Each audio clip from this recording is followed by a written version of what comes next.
Shalom, hari ini kita akan renungkan kitab Mazmur pasal 69, teksnya ayat 1 sampai 19. Dan sudah dibagi 3 paragraf. Paragraf yang pertama ayat 1 sampai 6. Selamatkanlah aku orang-orang yang membenci aku tanpa alasan. Paragraf yang kedua ayat 7 sampai 13. Janganlah mendapat malu oleh karena aku orang-orang yang menantikan engkau, sebab oleh karena engkaulah aku menanggung celah.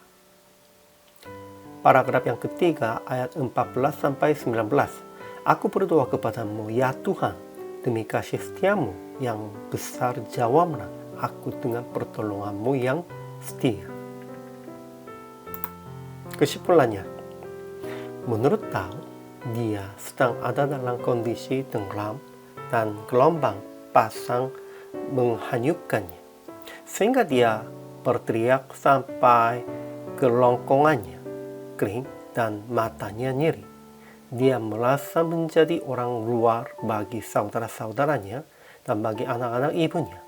Daud mengaku kondisinya seperti tenggelam dalam lumpur air yang dalam dan memohon jawaban Tuhan akan menyelamatkan dari musuhnya. Ajaran tentang Allah. Pertama, Allah mengetahui kebutuhan, kesalahan-kesalahan kita. Kita tidak tersembunyi bagi Dia.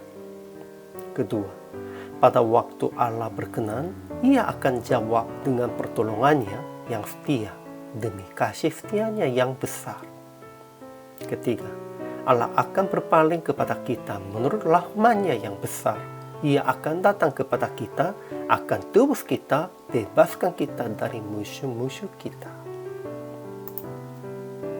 Ajaran tentang manusianya. Pertama, Daud memohon menyelamatkannya diri kepada Allah di dalam kondisi seperti tenggelam ke dalam lawa yang dalam. Dia berdoa kepada Allah. Kedua, ada banyak orang yang membenci Daud tanpa alasan lebih banyak daripada lambut. Daud dipaksa untuk mengembalikan apa yang tidak dia lampas. Sekalipun Daud cinta rumah Allah, kata-kata yang mencela Allah telah menimpa Daud.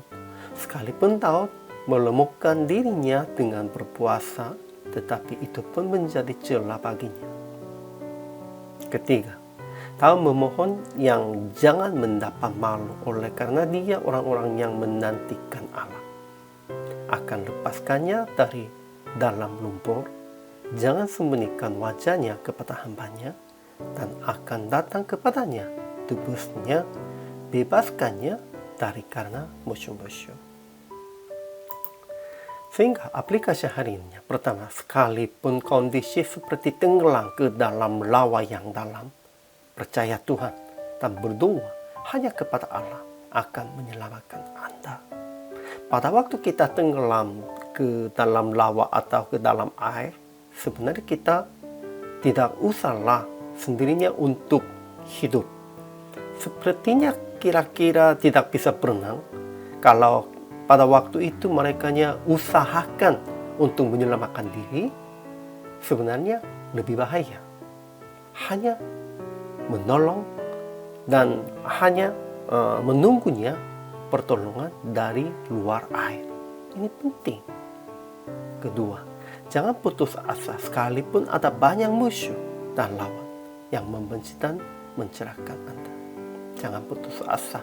Sekalipun rasanya sepertinya dalam tenggelam ke dalam airnya. Hanya menantikan pertolongan Tuhan. Ketiga, menolong orang-orang yang sedang dicela dan dianiaya seperti Tuhan menolong Anda menurut rahmat-Nya yang besar. Jadi praktek hari ini, berdoa supaya Yesus menolong semua orang yang dicela dan dianiaya oleh karena namanya, dan menolong mereka seperti Tuhan menolong mereka dengan kasih setianya. Kita harus berdoa dengan menantikan pertolongan Yesus dan juga harus menolong mereka sepertinya Tuhan menolong mereka. Hari ini juga selama melayani, Tuhan Yesus memberkati.